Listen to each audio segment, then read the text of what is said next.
I'm Lee C. Camp, and this is No Small Endeavor, exploring what it means to live a good life. Half of our waking experience, we are actually not paying attention to the thing we intend to do. That's Amishi Jha, psychologist and author of the national bestseller Peak Mind. Her research centers around an important question that many of us can all too easily overlook. What do we need to do to keep our brains fit? Today, what her research shows about how to master our attention in such a way that contributes to emotional health and a flourishing life. These are things we can do privately every day for a short period of time. Our research suggests as little as 12 minutes a day, and profoundly change the way we feel and our capacity to act effectively in the world. All coming right up. Hey friend, if you didn't know, I started a newsletter a while back that comes out every 2 weeks. I've been delighted to hear from so many of you about positive response to the newsletter. We call it the No Small Endeavor Notebook, where I riff on themes and topics related to our podcast, giving you additional material for thinking and doing in your own quest to make sense of what it might mean to live a good life. Join us by going now to nosmallendeavor.com and sign up there. Again, go to nosmallendeavor.com to sign up now for our free No Small Endeavor Notebook newsletter. I'm Lee C. Camp. This is No Small Endeavor, exploring what it means to live a good life. Imagine a beautiful, temperate, sunny weekend day at the park. You're lying in the grass, all green, surrounded by trees gently swaying in the breeze. Kids are playing a game not far away, giggling with delight. Within your sight is a stand of hydrangeas in their full summer glory, and in the distance there's the crack of a baseball bat hitting a ball, the watching crowd cheering. But all of this is happening all around you without you even noticing. Maybe you're mindlessly replaying yesterday's argument at work, or remembering some pain from a decade prior, or ruminating on the latest political outrage. Whatever the particular, you're completely oblivious to the beauty around you. We've covered the topic of attention before with conversations with poets, peacemakers, and Buddhist meditation teachers, but today we pay attention to the research of neuroscientist Amishi Jha. She invites us to think differently about our attention, namely that our tendency to let our attention wander may be an evolutionarily designed trait that has great utility, and that if we learn to train our capacity to focus our attention, it may turn out to be something akin to a very human superpower. Enjoy. Amishi Jha is Director of Contemplative Neuroscience and Professor of Psychology at the University of Miami. She received her PhD in Cognitive Neuroscience from the University of California, Davis. Her work has been featured at TED, NATO, the World Economic Forum, the Pentagon, and the UK Parliament. Today, we're discussing her national bestseller, Peak Mind, which explores her research on how attention can be trained for optimal performance and well-being. Welcome, Amishi. Great to be here. It's a delight to have you with us. I've been very much looking forward to this conversation and hearing all that you have to teach us. You start out with a very provocative assertion in your book saying that we kind of miss 50% of our lives. So tell us about that. Yeah, it's kind of a wake-up call when you hear that for the first time. But essentially what I'm saying is that half of our waking experience, we are actually not paying attention to the thing we intend to do. So we are lost in thought. We are in the future, we're in the past, but we're not actually experiencing it. And because the brain is a metabolic energy hog, we think that this is not happening by accident. There's actually some utility to it. But unfortunately, it also makes us realize that maybe we want to try to be there for more of the minutes of our lives. Yeah, so you set this up in a very closing passage of your book. You say, the battle for your attention is the battle for the resources to live your life. Very strong assertion about the importance of that. So tell us more about how you see the significance of beginning to pay attention to our attention. Maybe it's even a good idea to back up of why we even have this thing called attention in the first place. you might not need to have an attention system. Why did the human brain even evolve or adapt to have this thing? And it seems to be tied to this challenge that the brain faces computationally, that there's far more out there in the environment than it can fully process. So there has to be some way to get information regarding everything that's available in some orderly manner so you can behave and act on what you need to act on. Attention is a solution to that problem. What we know of attention is that its job seems to be to restrict or limit information so that it's a subset from all that's available. But we use the full computational resources of the brain to analyze that subset, and then we can go to the next piece of information, analyze it, and so on. And that way, by subsampling the world, we can start building a complete representation of what's going on.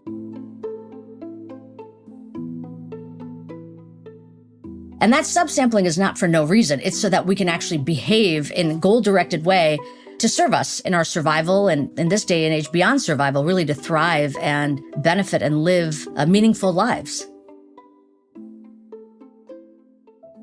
What would you say are kind of some key culprits in our attention getting hijacked or not being located in some sort of place that's useful or helpful to us? Sometimes I'll refer to these things as kryptonite for attention because they really just cause it to fail. And we know this from studies we've done in my lab where we'll bring people in, have them do attentionally demanding tasks, and then we introduce some of these features of kryptonite that I'll tell you about. And then, sure enough, people will fail. And then we can extrapolate how those kinds of circumstances are not simply available to us in these contrived laboratory environments, but are part and parcel of what it means to be alive. So the top three that we've repeatedly see having a negative impact on attention are stress, meaning this perceived feeling of overwhelm that I can't fully meet the challenges that are before me. Threat, and that could mean not only threat to your own physical safety, but even your psychological sense of threat, so social evaluative threat. And then poor mood or negative mood. And when we experience those, it is very, very likely that we will suffer in terms of our attention being able to be devoted to the other things we want to do. And typically what will happen is it'll turn inward toward continuing to kind of feed on the sources that are related to stress, threat, and poor mood. You say in this early part of the book that a lot of times what we describe as not paying attention is actually our attention doing what our attention does, but it's just not focused in a particular way. This is really, really a very important thing to keep in mind, because oftentimes we'll say, oh, I was just on Instagram for 5 hours. I didn't mean to be, or TikTok, or whatever your particular thing might be. And I wasn't paying attention. Well, what you're actually saying is I was not devoting my attentional resources to the thing I wanted to be doing, right? So let's call that the goal-directed task. So you had an intended placement for where you wanted your attention to go, and instead it went somewhere else. It could be on your phone, and oftentimes, even if we have no technology involved, it'll go internally to things that are not related to the task at hand. And this is where I was saying these sources of stress, threat, and poor mood can be entirely internally generated, and then essentially capture your attention and hijack it so that it keeps it focused on that content rather than the thing you want to devote it to. Tell us more then about the way evolutionary science can help us make sense of some of the things our brain does that feel so frustrating to us. So, for example, long, long ago, our ancestors are at a watering hole, focused on ensuring that they get their thirst quenched, and they're focused on just that. If you become hyper-focused on that, and you don't wander away from that, it's very likely you won't notice something rustling in the leaves near you that says, I should get away from here, I could be prey. You don't want it to be locked in so hard that it can't notice.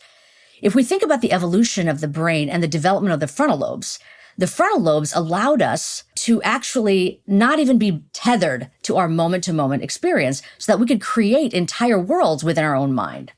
And so now we can be distracted not just by other things in the environment, but things that we've generated internally. A thought, right? And so it seems to be that the evolutionary advantage is that we can also do wonderful things with that capacity. We can problem solve, we can perspective take, we can imagine other scenarios playing out, we can plan for the future, reflect on the past. So it's both an advantage and a cost in that sense.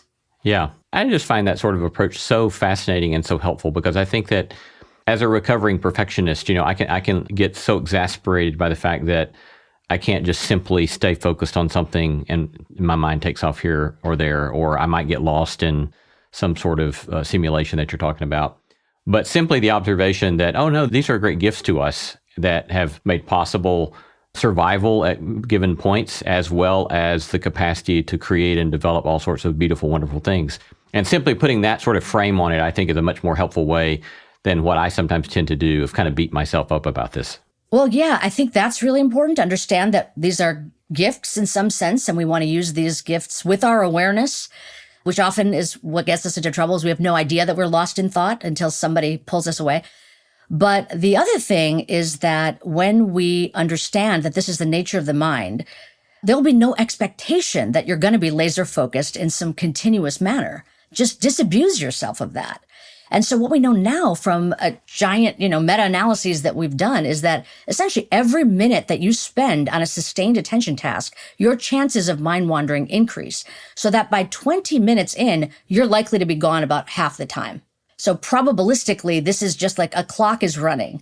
And knowing this can wake you up to your increasing vulnerability to distraction, but also not make you feel so bad when it happens, and have the goal be to simply get back on track.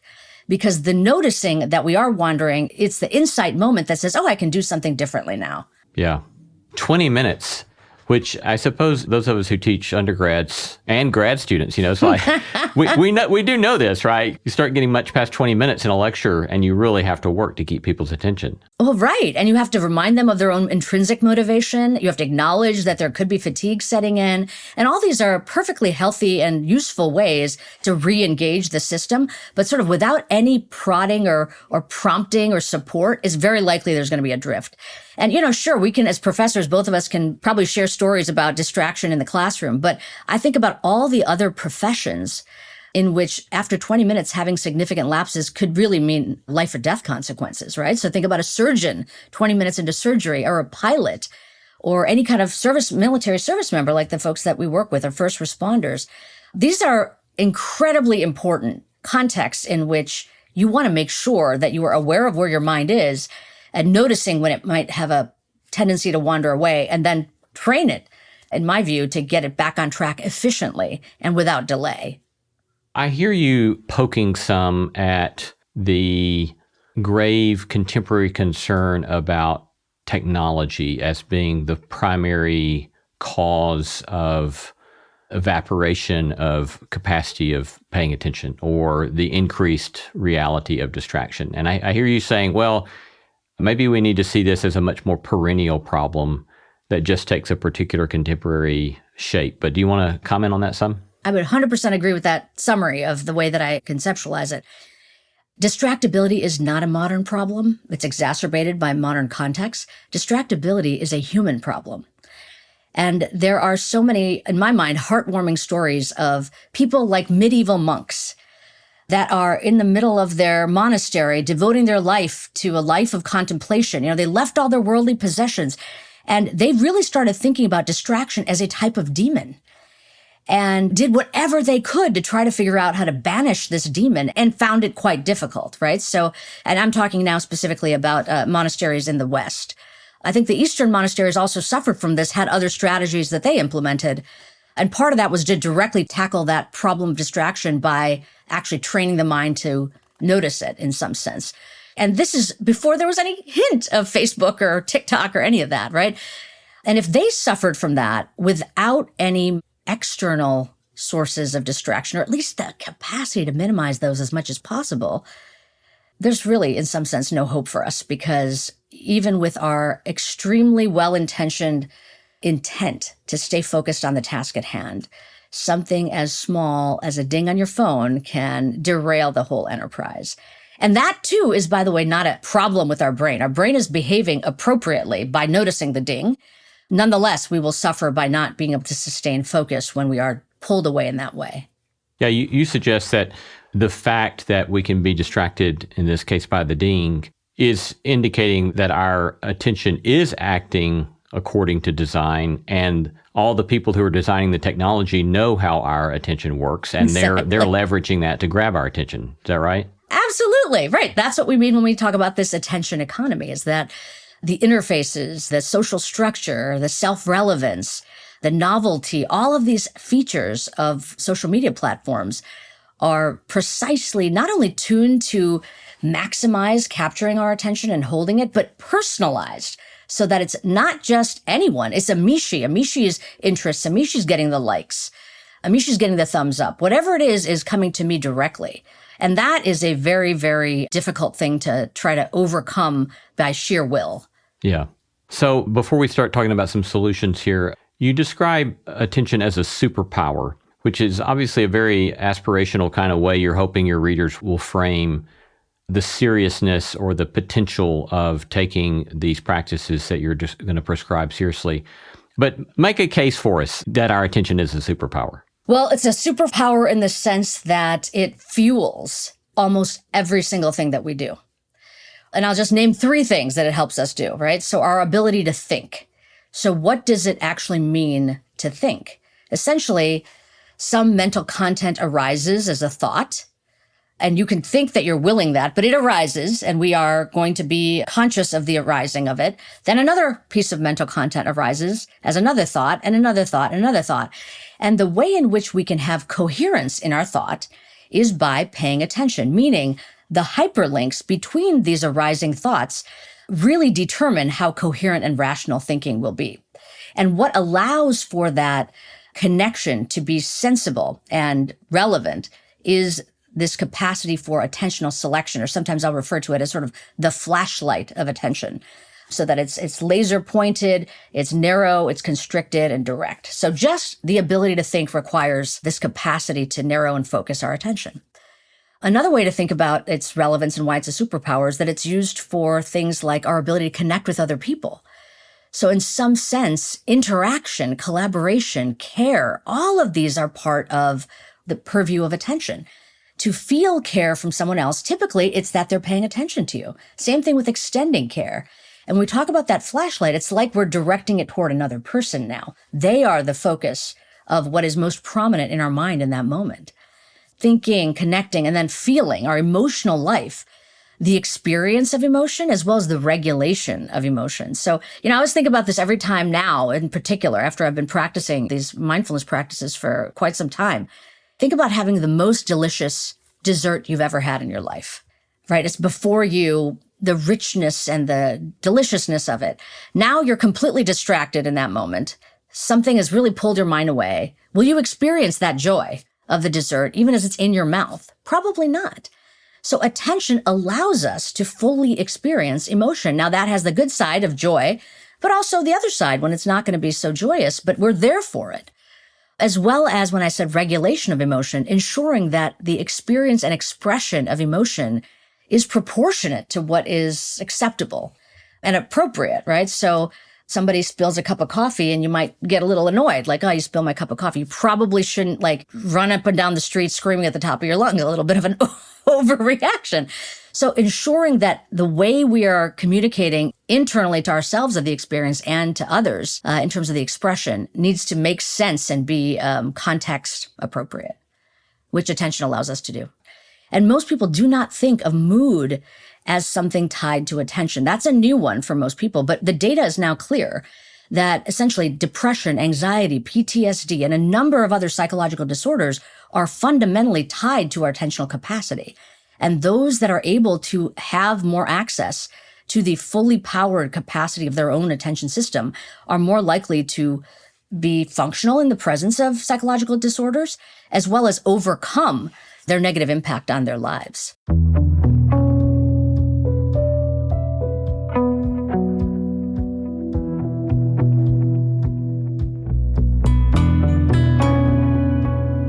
You're listening to No Small Endeavor and our conversation with Amishi Jha. I love hearing from you. Tell us what you're reading, who you're paying attention to, or send us feedback about today's episode. You can reach me at lee@nosmallendeavor.com. You can get show notes for this episode in your favorite podcast app or wherever you listen. These notes include links to resources mentioned in the episode, as well as a PDF of my complete interview notes and a full transcript. We would be most appreciative if you'd go to your favorite podcast app and write up a glowing 5-star review of No Small Endeavor, because those reviews help extend the reach of the beauty, truth, and goodness we are seeking to sow in the world. Coming up, how we might start to build the capacity to focus our attention through mindfulness, and why mindfulness practices might best be understood as brain exercise.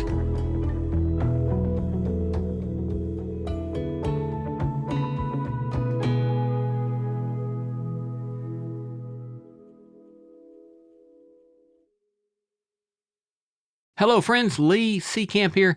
Do you ever wish you had more folks to discuss the conversations we offer on No Small Endeavor? Something like a podcast listening club where you could engage big ideas about what it means to live life well and then discuss it with friends and companions? If so, you have stumbled upon the announcement you have been waiting for. We're pleased to announce the start of Endeavor Together, our new initiative that equips and nurtures close-knit communities to talk about the things you actually want to talk about.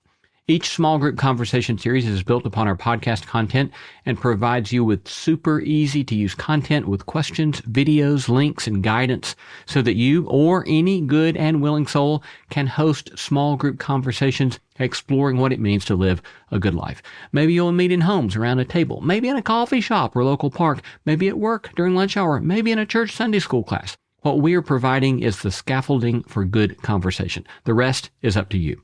And here's the best part. Thanks to generous support from the Lilly Endowment, it's free. The first two series have been released. The first, Let's Disagree Better, and the second, Vulnerability. Get started today. Visit nosmallendeavor.com and click on Endeavor Together. Again, go to nosmallendeavor.com and click on Endeavor Together. Enjoy.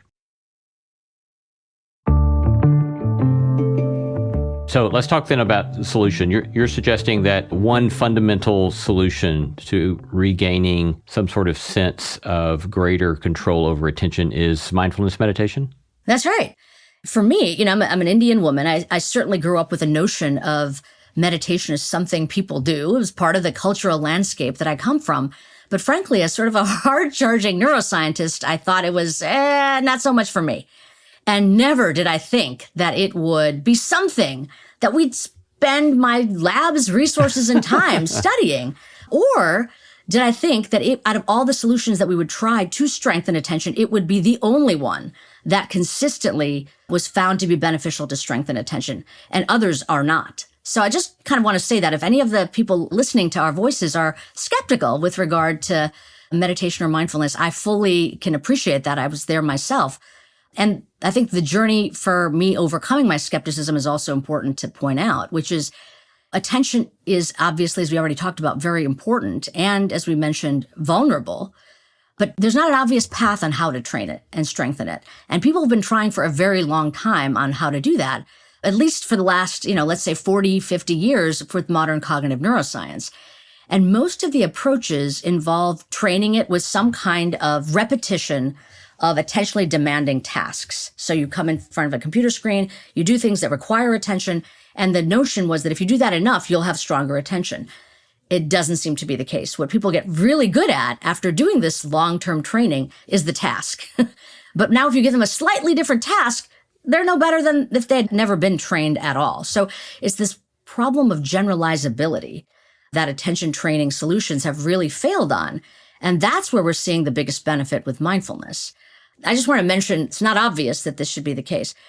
But in what we've talked about already, we need solutions to refuel ourselves. Training does seem to make a lot of sense. It's just how to train that's been a puzzle. And now we could talk a little bit about what it means to even train in mindfulness. But I would love it if you maybe just to set the stage on that, like how has it helped you? I think I first just started kind of wandering into it, and I've dealt with anxiety a fair amount, and I've dealt with depression. I don't remember why I started doing this, but years ago, we have a large backyard, and I decided that I was going to walk twice around backyard and front yard in the mornings. And my goal was to not think about anything and simply to be present to whatever came in front of my eyes or to my ears as a way of simply to be present. And I started realizing that this simple exercise gave me a greater capacity to be calm and to regulate my own emotions and regulate my own thinking. And then I started reading more about mindfulness meditation and have practiced it a fair amount through the years. And I really think that it has profoundly kind of rewired me. I don't know if that's, I don't know if that's correct neuroscience lingo, but I feel like it's rewired me in a way that I simply can navigate challenging contexts in a way that I couldn't 10, 12 years ago. And I'm just super thankful for the practice and find it wonderful. Oh, that's really nice to hear. I'm so happy you landed on that, kind of asking that of yourself. And it certainly fits within the family of practices that are offered in mindfulness training programs. So the main thing to say about mindfulness, maybe just defining what we even mean by the term. So mindfulness is a mental mode. It's a way of making the mind, intrinsic to all of us. I can't create mindfulness in someone. You already have it. But it's a very specific kind of mode. It has to do with present-centered attention that is essentially without emotional reactivity or conceptualization. Right? So, and I love the way that you put it. You were in the here and the now with the practice even that you described. You're in the here and the now without a story about it and without the thinking overtaking your experience, but having a direct present moment experience. So the key features, as I already said, is present moment attention and doing this in this sort of receptive or observational way.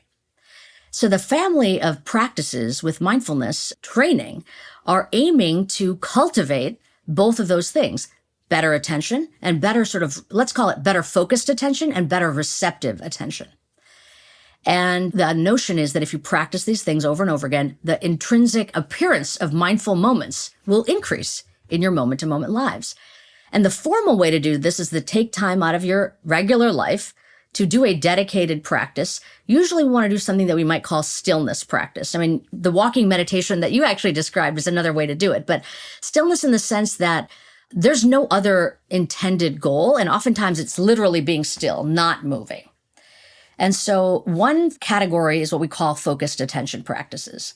Those are practices in which we pick an anchor for our attention, something as simple as the sensations of breathing in this moment. And I would say people should get as granular as possible of where they're going to put their attentional focus. And this flashlight metaphor is helpful. So I call it the find your flashlight practice.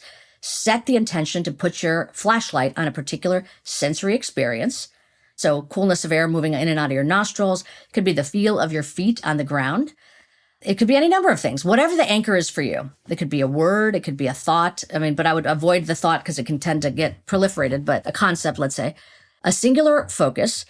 And that is going to be the goal for the formal practice. Keep the mind on that anchor. The second instruction of the focused attention practice is notice where the mind is moment by moment. And when you notice that the mind has wandered away from that anchoring object, return it back. So it's focusing, pointing that flashlight, noticing where the flashlight is, and then redirecting it back. And this is what I will often refer to as my military colleagues do, the mental push-up of mindfulness in 3 simple steps. And then we repeat over and over again. And we're, of course, not doing this for the purposes of just being Olympic level breath followers. I mean, who cares if you feel the sensations of the breath? But it's that when you cultivate the capacity to steady your mind and point your attention willfully to where you want it to be, notice where the mind is moment by moment to see if you're on track or not, and then willfully get your attention back on track. That is a strengthening of a system that can be very useful no matter what you're doing, having a conversation with somebody or in a meeting or whatever it is. Yeah, I love that, the way you described that. I think one of the things I had to kind of get through or get over or let go of was it helped me when I did not think of meditation as, I'll put this in scare quotes, a spiritual practice.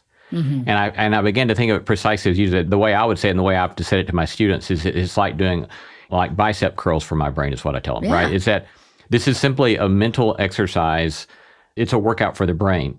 Don't think of it in some sort of woo-woo or spiritual sense as much as it is, and there are, I think, are helpful ways we can think of it in a spiritual sense. But for me, I had to get over some of the baggage that came with that and just said, what am I doing here? I'm trying to help my brain get better at facilitating my own flourishing. Yeah, absolutely. And this is what it's doing. Yeah. I appreciate you saying that. And frankly, as I said at the outset in my disclosure of being a real skeptic of all of these types of meditation as sort of an umbrella topic, it was that.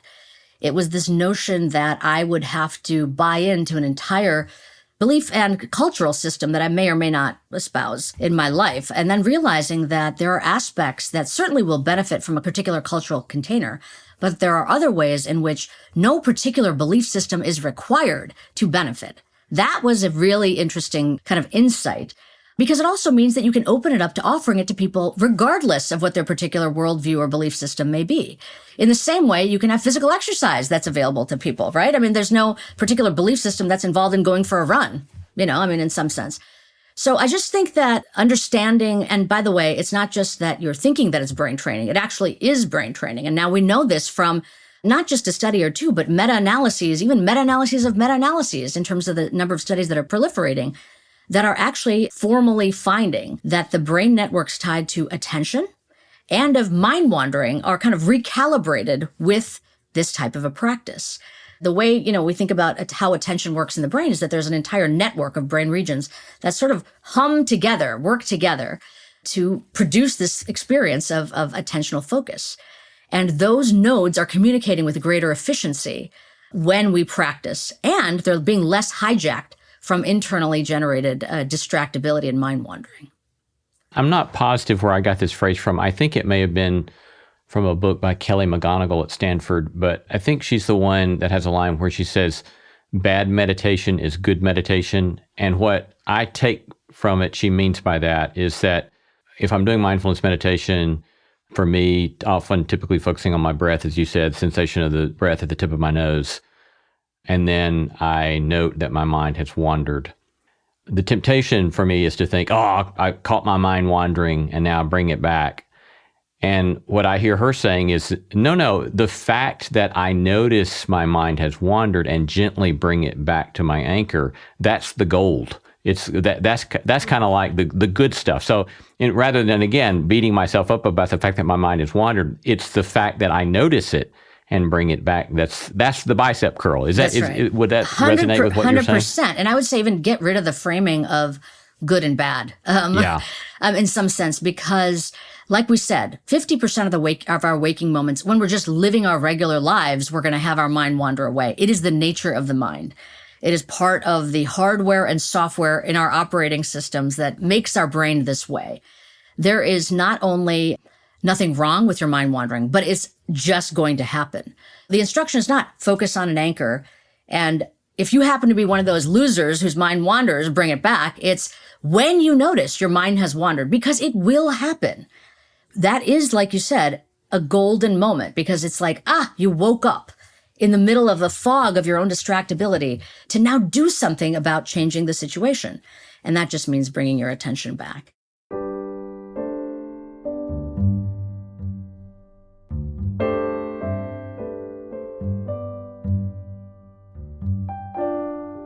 You discuss the way in which research on positivity doesn't achieve what a lot of folks think it does. Would you talk about that? Sure. I want to just frame this that having positive emotion, a good thing. Who doesn't want to have positive emotion? Aiming to cultivate the good in your life, a very good thing. Things like gratitude journaling, appreciating those around you. All of these are wonderful things that I'm not saying we should discount. The specific aspect of what we've done tied to positivity training is for people that are in the middle of high stress, high demand circumstances. And one of the key studies we did was in active duty service members that were about to be deployed to a war zone. This was over a decade ago now. And the question I had was, what would be the utility of positive psychology as a way to help people in the middle of those kinds of intensive circumstances? Because frankly, that is the solution that is still to this day being implemented by the U.S. Army under some of their programs. And, the research that led to that, again, I see it as wonderful research. Most of that was not done in high stress, high demand circumstances where people were actually in the middle of about to endure the fight, so to speak. So the thing about positive emotion is that to cultivate it, to hold it, to notice things that are positive in your life and to act in ways that promote that is energy intensive. It'll take attentional resources. So, for example, if in this moment you're neutral and you want to experience more positive emotion, you might come up with a positive memory. And then you might bask using your attention in the emotion that's generated by that memory. That required attention to retrieve the memory and attention to keep that emotion being experienced, right? So my concern was that when attentional resources are scarce, because under demanding circumstances, we know that you'll have less and less attention. I mean, we already talked about over the course of 20 minutes, you might have less attention. So over the course of multiple weeks of demanding circumstances like pre-deployment training, or even for us university types, the academic semester, we know that undergrads, for example, have poorer attention at the end of the semester versus the beginning of the semester. So under those circumstances, if you provide a solution that says cultivate positive emotion, I was concerned that you're trying to make them use up resources that are scarce. And so in our study, what we did is we compared offering mindfulness training, which is not aiming to produce any kind of particular emotional state, but instead have present-centered awareness that is more free of conceptual thought. We compared mindfulness training to positivity training with a trainer that had expertise in both, matched for the amount of time, etc. We wanted to track how attention looked. And it ended up, the group that doesn't get any kind of training, over the course of, let's say, 8 weeks of pre-deployment training, attention is worse at the end than the beginning, just like the students over the academic semester. When we look at people that get mindfulness training, and we found this in this study and many other studies, they're actually stable over time. So even though their colleagues who don't get the training will decline in their attention, they will not show any decline. They'll just show stability. They're the same as they were at the outset. That may not seem like a big deal. You know, most people don't do giant intervention studies to see no change, but relative to what we saw when we didn't give it, it was a really good thing. So the question is, what was positivity going to look like? And I was going to be happy if it did something even better. Great. Now we have an even better solution to offer. Unfortunately, what we found was that, like the no training group, there was a significant decline in attention with the positivity group, and it was actually slightly worse than getting nothing at all. And that to me was important to recognize, is that though cultivating positive emotion can be a very good thing, be cautious about when you choose this as the go-to solution to help you. And if you're under a high demand interval of stress in your life, it may not be the appropriate thing to try to help yourself not only generate better attention, but even better mood.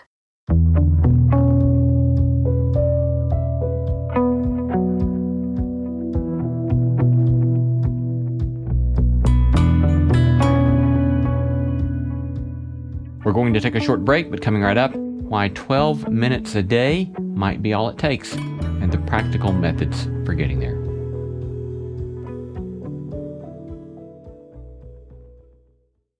It's the final chapter of the college football playoff. It comes down to this. Miami's unmatched grit and tenacity through the postseason has led them home. The national title now within reach. They are confident. They are battle-tested. Undefeated Indiana, led by Chris Signetti and Heisman winner Fernando Mendoza, have the chance to take home their first title and claim college football immortality. The most remarkable turnaround in the history of college football. The College Football Playoff National Championship presented by AT&T. Monday at 7:30 p.m. Eastern on ESPN and the ESPN app. About every summer, we meet for a trip. Vacation has officially begun on Netflix. To best enjoy your trip, we suggest the following itinerary. I say we just wing it. Wing it. See where the wind takes us. From best-selling author Emily Henry. Are you guys like a thing? Oh, no, we're just friends. Platonic, travel companions. Comes your next favorite rom-com. Who wants to go skinny dipping? Alex does. Vacation, Alex! I love it when you get weird. People We Meet on Vacation. Now playing on Netflix. Rated PG-13. May be inappropriate for children under 13. Another metaphor I have found helpful, and I don't remember where I got this one from, and it resonates with me because my undergrad degree was computer science, but this guy talks about if we use the metaphor of kind of like super users in a computer where they can look and see all the different processes that are running in a computer where a normal user might not be able to see what all's going on, that we kind of have this capacity with our own mind. That is, we can observe ourselves thinking and observe ourselves thinking, and that if we will take seriously the capacity we have to observe ourselves thinking, that itself can help break us from the tyranny of rumination. If I have some sort of rumination start happening, I can step back from that and observe that rumination and say, oh, okay, that process is taking a lot of my CPU energy today. And then I can say, well, do I want to continue to give a lot of energy to that? I can if I choose. Or there are some other things over here that I could spend some time thinking about that might be a little better use of my time. So do I want to choose one of those to do that? And I have found that helpful, but I don't know, any commentary or thoughts on that metaphor? Yeah, I love it. I love the computer science approach to thinking about this. So the function you're talking about is oftentimes called decentering, or even psychological distancing. We talked about the focused attention practices, right? But there's another whole family of practices called open monitoring practices, which really help us cultivate this capacity. And I have a practice in my book called River of Thought. You first do these focused attention practices to learn how to sort of steady your mind. But now if you've done those for a while, you can move on to the River of Thought practice. Imagine yourself sitting on a giant boulder at the edge of a riverbank. All of the mental content that arises is like the flowing of the river. You are at this distance, allowing yourself to observe what is coming up and what is dissipating without holding on to any of it. It's that distancing of yourself from the actual immersion in the content that can provide so much freedom in some sense, choice in what you do next. Sometimes you can do this watching in the early stages by noting what it is. You could say, thought, sensation, memory. You can give it a label to help you sort of touch in and let go. And then at some point, you might not even need to do that at all. You would be not following the instruction if you did end up choosing a particular focus for your attention. So if you had some thought and then you grabbed onto it, now you're no longer doing the practice.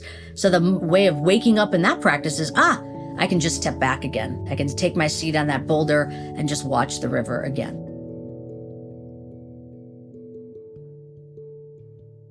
I'm so happy to hear you talking about the value of these specific practices. And I think that's the bigger hope in all of this, is that these are things we can do privately every day for a short period of time. Our research suggests as little as 12 minutes a day, and profoundly change the way we feel and our capacity to act effectively in the world. And I think that makes me very, very hopeful.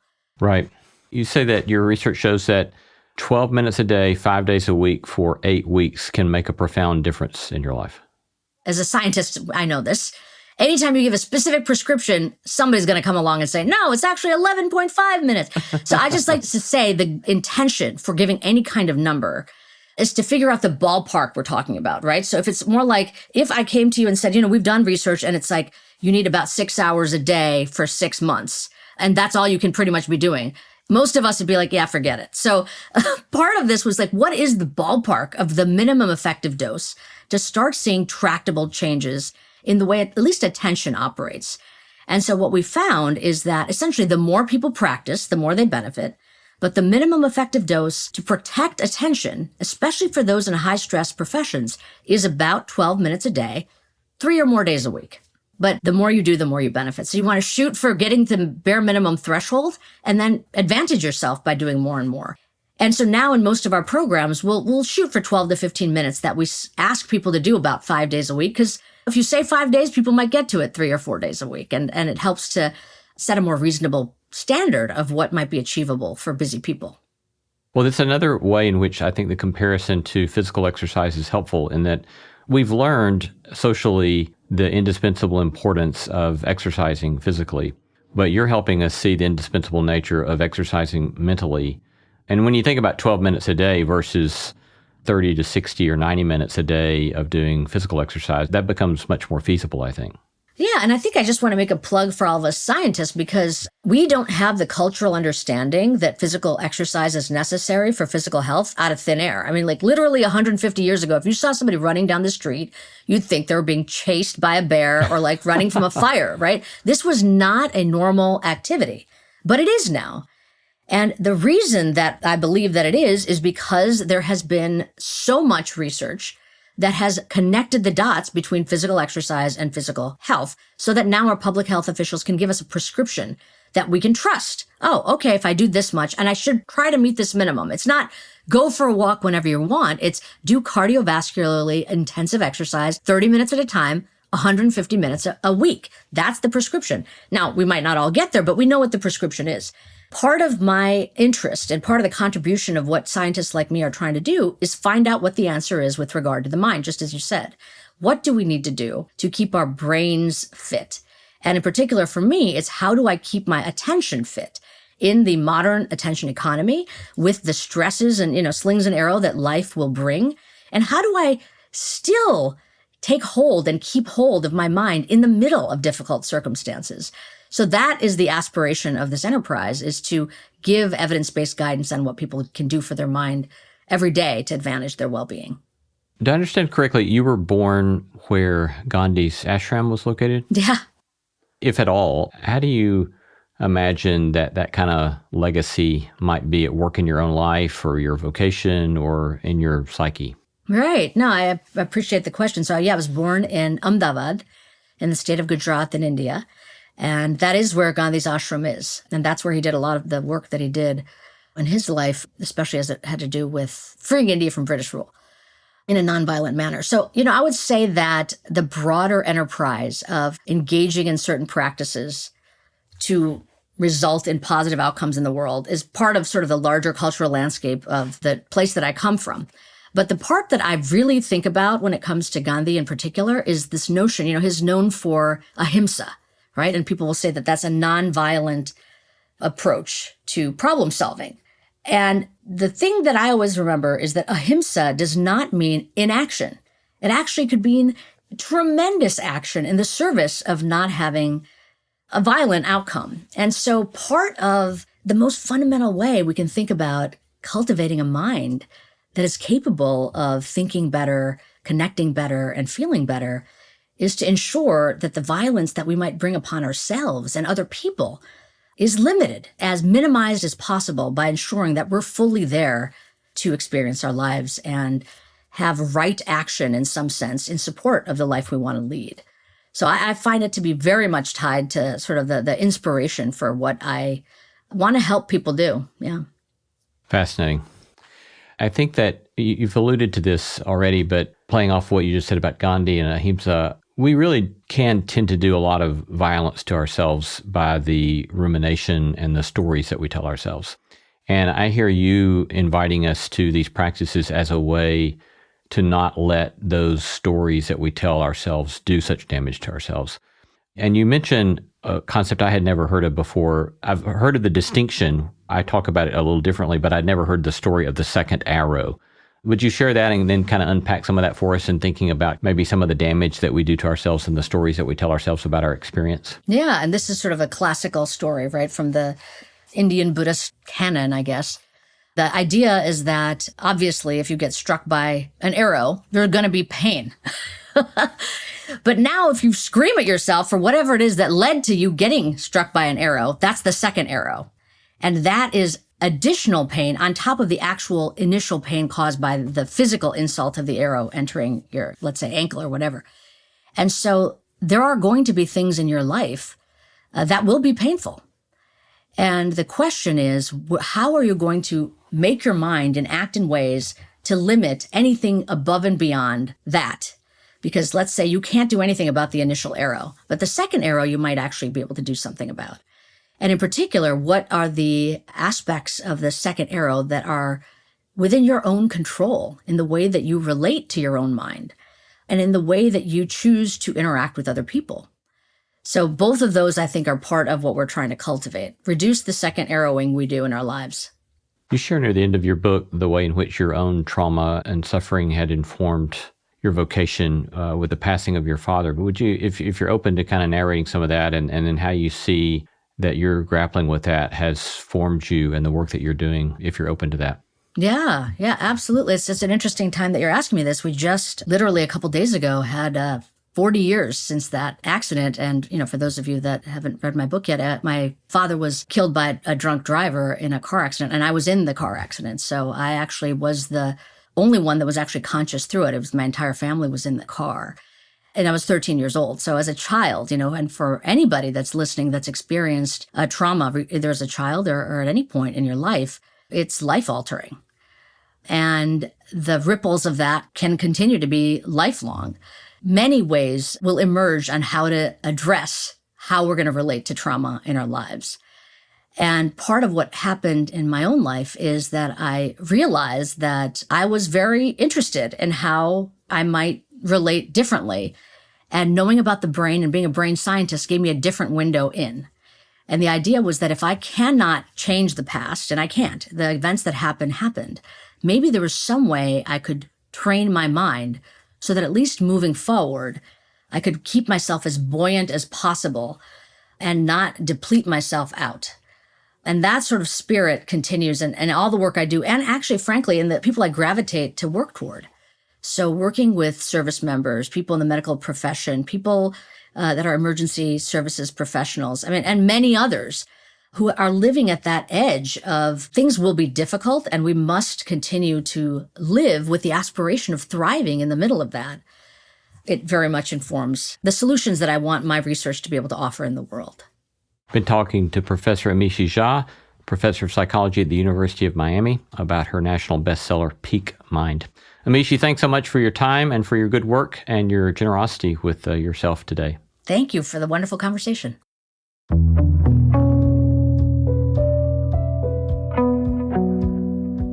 You've been listening to No Small Endeavor and our interview with Amishi Jha, psychologist and author of the national bestseller Peak Mind.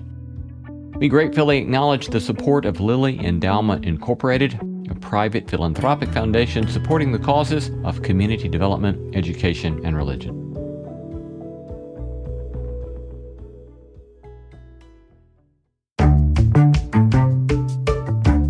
Our thanks to all the stellar team that makes this show possible: Christy Bragg, Jacob Lewis, Carrie Harmon, Jason Cheesley, Sophie Byard, Kate Hayes, Mary Evelyn Brown, and Audrey Griffith.